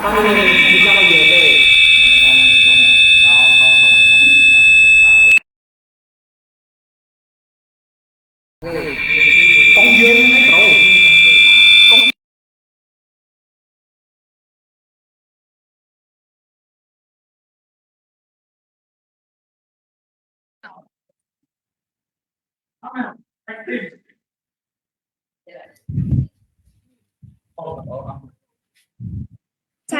ការសួរឆ្លើយរបស់ក្រុមទាំងពីរបានបញ្ចប់ក៏សូមចូលទៅកាន់ការបូកសរុបសេចក្តីរបស់ក្រុមទាំងពីរដោយចាប់ផ្ដើមដោយក្រុមបដិសេធជាមុនសូមអញ្ជើញបេក្ខជនទី5នៃក្រុមបដិសេធមកបូកសរុបសេចក្តីសូមចាប់ផ្ដើមជាបាត់ខ្ញុំសូមគ្រប់ប្រធានគណៈអធិបតីគណៈកម្មការនិងអង្គវេទិកាទាំងនោះជាទីគោរពដ៏ខ្ពង់ខ្ពស់សូមគ្រប់ទៅដល់លោកគ្រូអ្នកគ្រូនិងសួស្តីទៅមិត្តក្រុមសាស្ត្រទីស្រឡាញ់នាងខ្ញុំលីសុនប៊ីជាបេក្ខជនទី5ដំណើរក្រុមបដិសេធសូមឡើងមកធ្វើការបូកសរុបសេចក្តីនីតិលហិកទាំង3ក្នុងគោលបំណងបដិសេធទៅលើប្រធានបទខាងលើការចូលរួមសកម្មភាពជាយុវជនកាយរដ្ឋសសយកនិងការក្បាត់កំហុសមិនបានធ្វើឲ្យប៉ះពាល់ដល់ការសិក្សានោះទេដោយស្របទៅតាមតលហិកទាំង3របស់ក្រុមយើងខ្ញុំដែលតលហិកទី1ស្ដីអំពីទស្សនវិជ្ជាទូទៅនៃដំណើរការក្រុមយុវជនស្ម័គ្រចិត្តជាការពិតណាស់ការចូលរួមនៅក្នុងក្រុមយុវជនស្ម័គ្រចិត្តនេះមិនអាចមានភាពអត់ឆាត់ទាំងស្រុងបានទេវាតែងតែមានភាពវិជ្ជមាននិងអវិជ្ជមានដូចគ្នានេះដែរការចូលរួមនៅក្នុងការងារស្ម័គ្រចិត្តនេះទីសិស្សចេះបានចែកពេលវេលាឲ្យបានច្បាស់លាស់ហើយលើពីនេះទៅទៀតដើម្បីស្វែងយល់ពីសារៈហើយក៏ទី2ស្ដីអំពីអត្ថប្រយោជន៍នៃការចូលរួមការងារជាយុវជនស្ម័គ្រចិត្តការចូលរួមសកម្មភាពទាំងនេះបានផ្ដល់នូវសារៈសំខាន់និងបទពិសោធន៍សម្រាប់យុវជនដូចជាការសហការគ្នាការបណ្ដុះបណ្ដាលការអភិវឌ្ឍនិងការមានទំនាក់ទំនងជាមួយនឹងមនុស្សថ្មីៗនិងមានភាពជាអ្នកដឹកនាំថែមទៀតផងហើយបន្ថែមពីនេះទៅទៀតធ្វើឲ្យយើងកាន់តែមានភាពក្លាហានភាពជាម្ចាស់ការលើខ្លួនឯងនិងហ៊ានសម្រេចចិត្តនៅក្នុងការធ្វើអ្វីមួយរីឯតលហិកទី3ស្ដីអំពីការ បាត់បាយរបស់បុគ្គលឬកត្តាខ្លួនឯងការចូលរួមការងារស្ម័គ្រចិត្តនៅក្នុងសង្គមមិនមែនជាកត្តាដែលធ្វើឲ្យសិស្សរៀនខ្សោយនោះទេការដែលធ្វើឲ្យសិស្សរៀនខ្សោយនោះគឺបណ្ដាលមកពីកត្តាខ្លួនឯងដែលមិនបានយកចិត្តទុកដាក់នៅក្នុងការខិតខំសិក្សារៀនសូត្រហើយលើពីនេះទៅទៀតការចូលរួមការងារស្ម័គ្រចិត្តនេះធ្វើឲ្យយើងស្គាល់ពីចំណុចខ្លាំងនិងចំណុចខ្សោយរបស់ខ្លួននិងធ្វើឲ្យខ្លួនកាន់តែមានភាពក្លាហានក្នុងការចែករំលែកចំណេះដឹងទៅកាន់មនុស្សជុំវិញខ្លួនសរុបជារួមមកការចូលរួមសកម្មភាពរបស់យុវជននៅក្នុងកិច្ចការសង្គមហាក់បីដូចជាបានផ្ដល់ឱកាសមួយដល់យុវជនក្នុងការរៀនសូត្រដកខាត់ខ្លួនឯងដើម្បីទទួលបាននូវបទពិសោធន៍និងចំណេះដឹងបានលើកឡើងអន្តរហើយក៏ទាំង3របស់ក្រុមយើងខ្ញុំដែលរួមមានទី1ទស្សនវិជ្ជាទូទៅនៃដំណើរការក្រុមយុវជនស្ម័គ្រចិត្តទី2អត្ថប្រយោជន៍នៃការចូលរួមការងារជាយុវជនស្ម័គ្រចិត្តទី3ការបាត់បង់របស់បុគ្គលឬកត្តាខ្លួនឯងការចូលរួមការងារស្ម័គ្រចិត្តនៅក្នុងសង្គមសុទ្ធតែបានបង្កើននូវបំណិនជីវិតនិងបទពិសោធន៍សម្រាប់យុវជនគ្រប់រូបយ៉ាងណាបើយើងអាចចាំពេលវេលាបានល្អការទទួលខុសត្រូវតាមពីផងហើយឆ្លៀតក្នុងការនេះដែរក្រុមបដិសេធយើងខ្ញុំក៏សូមគោរពថ្លែងអំណរគុណដល់ក្រុមយុវជនស្ម័គ្រចិត្តទាំងអស់ដែលតែងតែចូលរួមជួយនៅក្នុងការងារសង្គមនៅក្នុងកម្មវិធីធំៗនៅក្នុងប្រទេសកម្ពុជាហើយជួយផ្ដល់ជាមតិយោបល់ដល់សិស្សានុសិស្សដែលរៀនខ្សោយនិងពង្រឹងនៅវិន័យស្ដាប់ធម៌នៅក្នុងសាលារៀនថែមទៀតផងហើយពួកយើងទាំងអស់គ្នាក៏សូមលើកទឹកចិត្តដល់យុវជនស្ម័គ្រចិត្តទាំងអស់ឲ្យចូលរួមជួយនៅក្នុងការងារសង្គមឲ្យបានច្រើនមិនថានៅសាលារៀនឬនៅទីកន្លែងសាធារណៈឡើយជាចុងក្រោយក្រុមបដិសេធយើងខ្ញុំនៅតែប្រកាន់គោលចំហបដិសេធទៅលើប្រធានបទខាងលើសូមគោរពអរគុណនិងសូមអរគុណ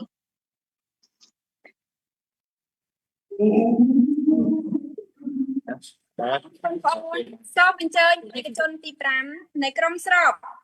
មកបកសរុបសេចក្តីសូមចាប់ដើម គេថាវក់នឹងលបែងតែងអន្តរាយហើយចុះបើវក់នឹងការងារយុវជនស្ម័គ្រចិត្តដោយមិនបានគិតគូរដល់ការសិក្សាវិញនោះមិនរឹតតែហានិភ័យទៅហើយទេឬអង្គវេទិកាទាំងមូលជាកិច្ចបន្ទាប់ខ្ញុំសូមគោរពដល់គណៈអធិបតីគណៈកម្មការលោកគ្រូអ្នកគ្រូនិងអង្គវេទិកាទាំងមូលជាទីគោរពសួស្តីមិត្តក្រុមបដិសេធជាទីមេត្រីខ្ញុំបាទឈ្មោះវាសនាច័ន្ទតារាជាបេក្ខជនទី5នៃក្រុមស្របសូមឡើងមុខសង្ខេបនៃទៅលើតលហេតុទាំង3ដែលជាគោលជំហរគ្រប់គ្រងទៅលើប្រធានបទការចូលរួមសកម្មភាពជាយុវជនកាយរដ្ឋកាកបាទក្រហមសយុកធ្វើឲ្យសិស្សរៀនខ្សោយអង្គវេទិកាទាំងមូលដូចដែលយើងបានដឹងហើយថាការងារយុវជនស្ម័គ្រចិត្តប្រៀបបាននឹងកំបិតមុខពីរអញ្ចឹងព្រោះថាការងារនេះពិតជាមានប្រយោជន៍ច្រើនណាស់ដល់សង្គមប៉ុន្តែបើសិស្សានុសិស្សមិនចេះបែងចែកពេលវេលារៀនសូត្រនិងមិនចេះរៀបចំការវិភាគតខ្លួននោះនឹងធ្វើឲ្យពួកគេមានការធ្លាក់មានការមិនមានពេលវេលាគ្រប់គ្រាន់ក្នុងការសិក្សារៀនសូត្របូកបន្ថែមពីលើនេះទៀតការងារយុវជនស្ម័គ្រចិត្តក៏ត្រូវការនឹងកម្លាំងកាយនិងកម្លាំងចិត្តផងដែរព្រោះថាការងារមួយចំនួនដូចជាការងាររត់តុការងារលើកសែងជាដើមនេះសុទ្ធសឹងតែជាការងារដែលត្រូវការកម្លាំងកាយយកមកបំពេញហើយការងារដែលប្រើកម្លាំងកាយនោះទៀតសោតក៏ត្រូវតែមានការចូលរួមពីកម្លាំងចិត្តផងដែរព្រោះថាការងារមួយដែលល្អគឺត្រូវតែមានការចូលរួមទាំងកម្លាំងកាយនិងកម្លាំងចិត្តនេះហើយជាហេតុដែលធ្វើឲ្យសិស្សានុសិស្សនឿយហត់ពិបាកផ្ដោតអារម្មណ៍នៅក្នុងការរៀនសូត្រឬស្វ័យសិក្សាជាដើមបើយើងគិតឲ្យជ្រៅជាងនេះទៅទៀតការស្ថិតនៅក្នុងសកម្មភាពជាយុវជនស្ម័គ្រចិត្តគឺពិតជាត្រូវតែទទួលរងនៅការងារយ៉ាងច្រើនដែលជាកាតព្វកិច្ចរបស់ពួកគេការងារទាំងនោះបានបង្កើតទៅជាសម្ពាធបង្កជាភាពតានតឹងដល់ការសិក្សារៀនសូត្របាក់ផ្ដោតអារម្មណ៍នៅក្នុងការរៀនឬតាមមិនទាន់មេរៀនជាដើមជាហេតុដែលធ្វើឲ្យពួកគេរៀនខ្សោយឬអាចប្រឡងធ្លាក់ទៀតផងជារួមមកក្រុមស្របយើងខ្ញុំមិនបានបន្ទាបបង្អាក់ថាគំនិតមិត្តក្រុមបដិសេធមិនសំខាន់នោះទេប៉ុន្តែការបើយោងតាមតលហេតុទាំង3ដែលក្រុមស្របយើងខ្ញុំបានបកស្រាយនៅខាងលើគឺថាការចូលរួមជាសកម្មភាពយុវជនកាយរដ្ឋកាកបាទក្រហមសយុកគឺពិតជាប៉ះពាល់ដល់ការសិក្សាពិតប្រាកដមែនទីចុងក្រោយខ្ញុំមានសំណូមពរចំនួន2សំណូមពរទី1សូមសំណូមពរដល់យុវជនស្ម័គ្រចិត្តទាំងអស់មេត្តាបែងចែកពេលវេលារៀនសូត្រនិងពេលវេលាធ្វើការសំណូមពរទី2សូមសំណូមពរដល់សិស្សានុសិស្សគ្រប់រូបមេត្តាផ្ដល់អត្ថប្រយោជន៍ជាចម្បងទៅលើការសិក្សាជាជាងការងារស្ម័គ្រចិត្តសូមគោរពអរគុណនិងអរគុណ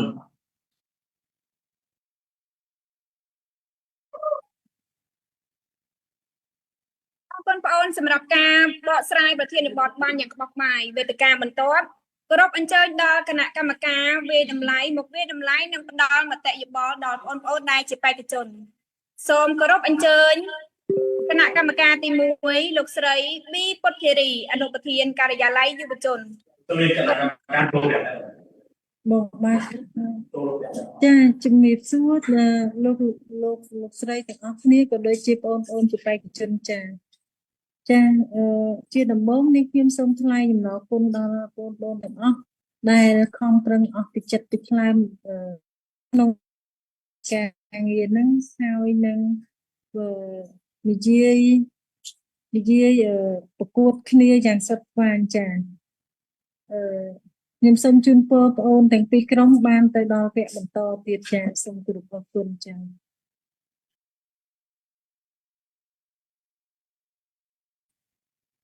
ចាសូមអរគុណអ្នកគ្រូ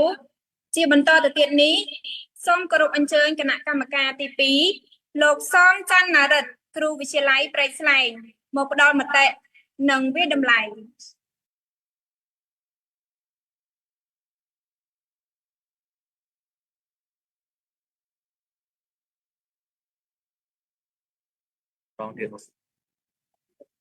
ម្ដងទៀតសូមគោរពអញ្ជើញគណៈកម្មការទី2លោកសំច័ន្ទណារិទ្ធគ្រូវិទ្យាល័យព្រែកស្លែងមកផ្ដល់មតិនិងវាតម្លៃ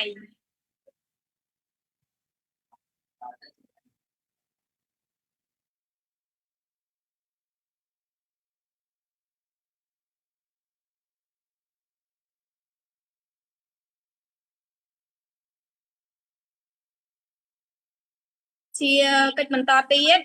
សូមគោរពអញ្ជើញគណៈកម្មការទី3លោកសំរតនាគ្រូវិទ្យាល័យព្រែកលួងសូមផ្ដល់មតិនិងវាតម្លៃ បាទជាបឋមសូមជម្រាបសួរទៅដល់ក្រុមការងារណាក៏ដូចជាបងប្អូនដែលជាអ្នកសម្របសម្រួលរបស់មន្ទីរអប់រំយុវជនខេត្តនិងសួស្តីទៅដល់បងប្អូនដែលជាបេក្ខជននិងទស្សនិកជនដែលបានតាមដានការ live ផ្ទាល់នេះក្នុងនាមខ្ញុំជាគ្រូដែលអ្នកជាអ្នកគណៈកម្មការវិតម្លៃសូមកោតសរទៅដល់បងប្អូនទាំងពីរក្រុមបាទដែលបានបកស្រាយរាល់តលហេកលមួយបានល្អនិងបានបោះក្បាយបាទហើយនឹងកម្មវិធីនេះទោះបីជាមានការរអាក់រអួលព័ន្ធអ៊ីនធឺណិត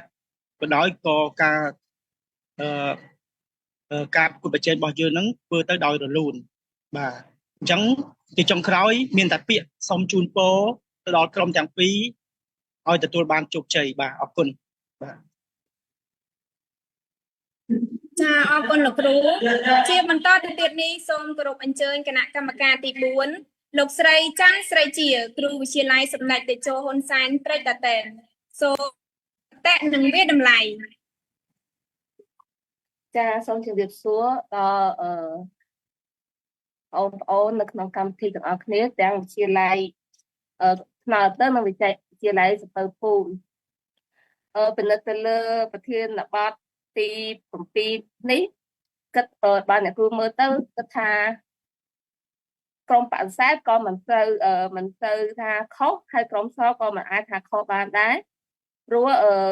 ទីសងលើការលើកយកតលហេកលមកនិយាយអះអាងដើម្បីទទួលបានបន្ទុកពីគណៈកម្មការ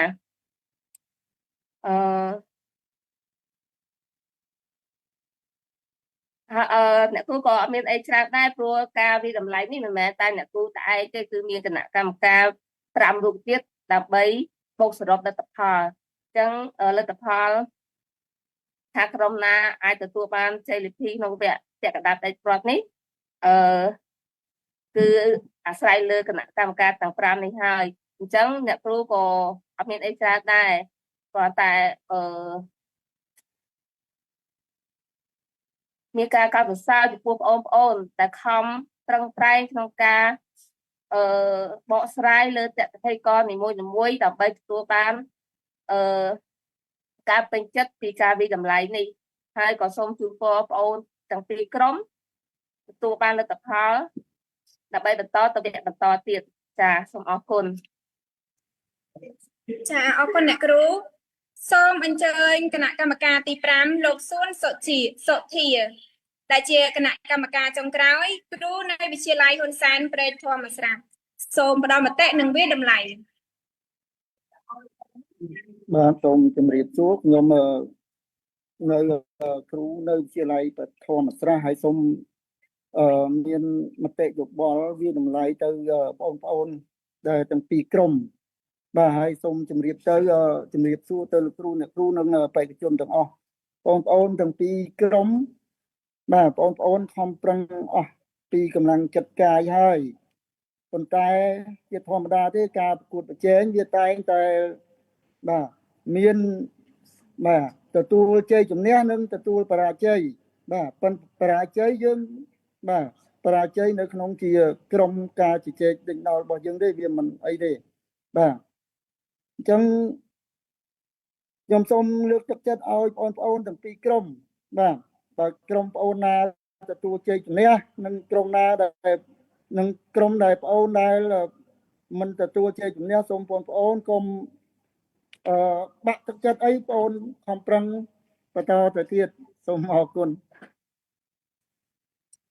ចាអរគុណលោកគ្រូសូមអរគុណលោកគ្រូអ្នកគ្រូនិងគណៈកម្មការទាំងអស់ដែលបានផ្ដល់មតិនិងការវិតម្លៃរួមទាំងទស្សនិកជនទាំងអស់ដែលបានចំណាយពេលដ៏មានតម្លៃក្នុងការទស្សនាក្រុមការងាររបស់នាងខ្ញុំសូមសម្រាប់បច្ចេកទេស15នាទីសិន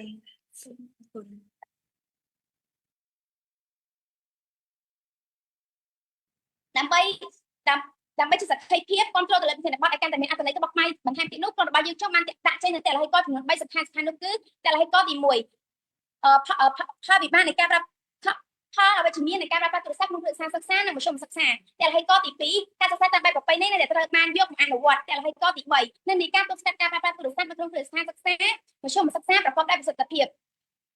ខណៈនេះនាងខ្ញុំសូមទេវេទិកាបន្តដល់មិត្តរបស់ខ្ញុំសូមអរគុណ គ្រូញ៉ាចេញនេះទៀតអត់ ចាសូមអរគុណសូមក្រុមអញ្ជើញបេក្ខជនទី1នៃក្រុមបដិសេធឡើងមកបកស្រាយនៅខ្លឹមសារនិងតែលហិកដែលបងអូនមានរយៈពេល3នាទីសូមចាប់ផ្ដើម នៅក្នុងសង្គមនាពេលបច្ចុប្បន្ននេះបច្ចេកវិទ្យាកំពុងតែមានការរីកចម្រើនយ៉ាងឆាប់រហ័សហើយទូរស័ព្ទដៃក៏ក្លាយទៅជាឧបករណ៍ចាំបាច់សម្រាប់មនុស្សគ្រប់រូបរួមទាំងសិស្សានុសិស្សនៅក្នុងការសិក្សាស្រាវជ្រាវដើម្បីទទួលបាននូវចំណេះដឹងថ្មីៗនិងព័ត៌មានផ្សេងៗចុះប្រសិនបើមានការហាមឃាត់មិនឲ្យប្រើប្រាស់ទូរស័ព្ទនៅក្នុងគ្រឹះស្ថានសិក្សាតើធ្វើយ៉ាងណាទើបការសិក្សារបស់សិស្សប្រកបទៅដោយប្រសិទ្ធភាពបានទៅអង្គវេទិកាទាំងមូលជាកិច្ចចាប់ផ្ដើមនាងខ្ញុំសូមគោរពដល់គណៈអធិបតីគណៈកម្មការព្រមទាំងអង្គវេទិកាទាំងមូលជាទីគោរពដូចជាសួស្តីទៅកាន់មិត្តក្រុមស្របជាទីស្រឡាញ់រាប់អាននាងខ្ញុំឈ្មោះខុនសុកឡៃហៀងមកពីសាលាវិទ្យាល័យហ៊ុនសែនបឋមត្រាក្រុមយើងខ្ញុំសូមឡើងមកបដិសេធចំពោះមិត្តក្រុមស្របដែលបានលើកឡើងដែលគាំទ្រនៃប្រធានបទការហាមប្រើប្រាស់ទូរស័ព្ទនៅក្នុងគ្រឹះស្ថានសិក្សាមធ្យមសិក្សាទោះជាយ៉ាងណាក៏ដោយទស្សនៈមួយនេះក៏គួរតែត្រូវបានការគិតពិចារណាឡើងវិញដែរណាមិត្តក្រុមស្របដោយក្រុមយើងខ្ញុំសូមពំនាំនៅទលហិកសំខាន់ចំនួន3ដើម្បីយកមកបញ្ជាក់ប៉ុន្តែមុននឹងឈានចូលទៅដល់ការបកស្រាយអនុញ្ញាតឲ្យរូបនេះខ្ញុំសូមមកពន្យល់ពីគន្លឹះនៅក្នុងប្រធានបទចំនួន3ជាមុនសិនទូរស័ព្ទមានន័យថាជាឧបករណ៍អេឡិចត្រូនិកដែលគេប្រើប្រាស់សម្រាប់ទំនាក់ទំនងគ្នាឬជាការផ្ញើជាសារអក្សរហើយវាក៏អាចជាបណ្ដុំនៃឯកសារឬមេរៀនដែលជាជំនួយជួយដល់ការរៀនសូត្រផងដែរ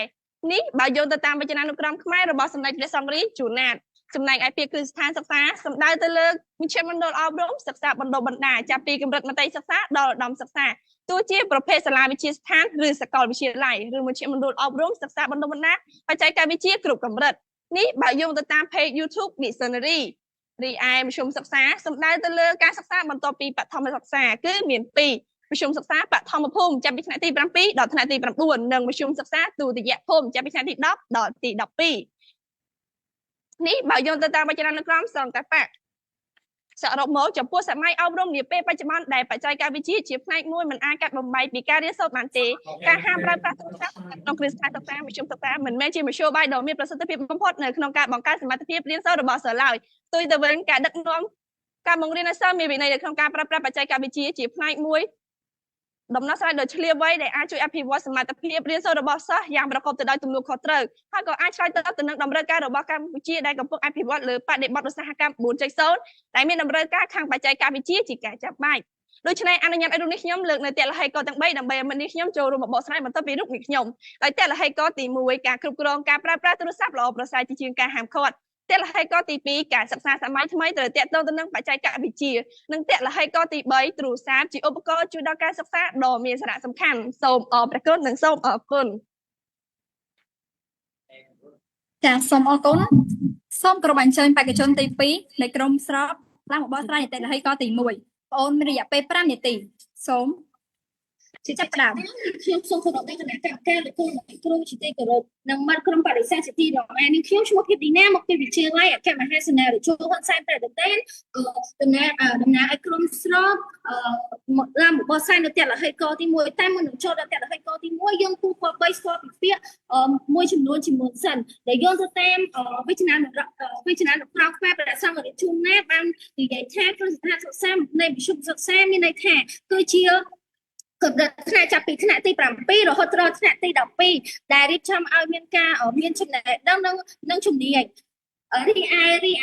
ឯពាក្យទី2វិញពាក្យប្រសិទ្ធភាពមានន័យថាគឺជាកម្រិតឬសមត្ថភាពនៃការប្រកបបាននៃការអភិវឌ្ឍ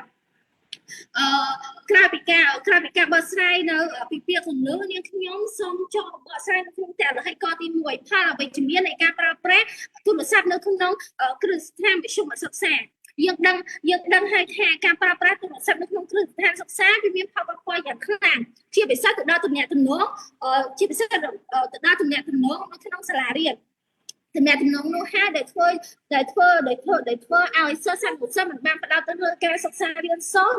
តែផ្ដោតទៅលើតែទូរស័ព្ទឬប្រព័ន្ធអេឡិចត្រូនិកផ្សេងរហូតអាចឈានទៅដល់ការ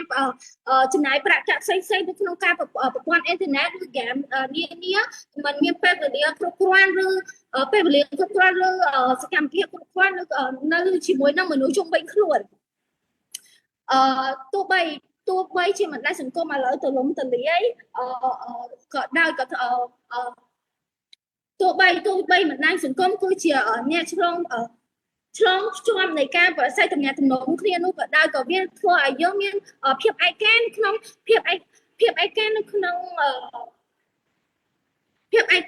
ទំនាក់ទំនងមួយនោះដែលធ្វើឲ្យយើងគ្មានភាពជិតស្និទ្ធរវាងគ្នានិងរវាងមិត្តភ័ក្តិលោកគ្រូអ្នកគ្រូនិងសង្គមដូច្នេះមានតែការប្រស័យទាក់ទងគ្នាដែលផ្ទាល់នោះទេដែលគឺជាវិធីដ៏ល្អក្នុងការសិក្សាមិនមែនមានតែផលប៉ះពាល់ទៅក្នុងការទំនាក់ទំនងក្នុងការសិក្សាតែប៉ុណ្ណោះទេវាក៏មានផលប៉ះពាល់ទៅដល់បញ្ហាសុខភាពនិងបញ្ហាសុខភាពផ្លូវកាយផងដែរបញ្ហាសុខភាពផ្លូវកាយធ្វើឲ្យប៉ះពាល់ដល់ភ្នែកខួរក្បាលនិងការរហូតអាចឈានទៅដល់មានផលប៉ះពាល់បញ្ហាផ្លូវចិត្ត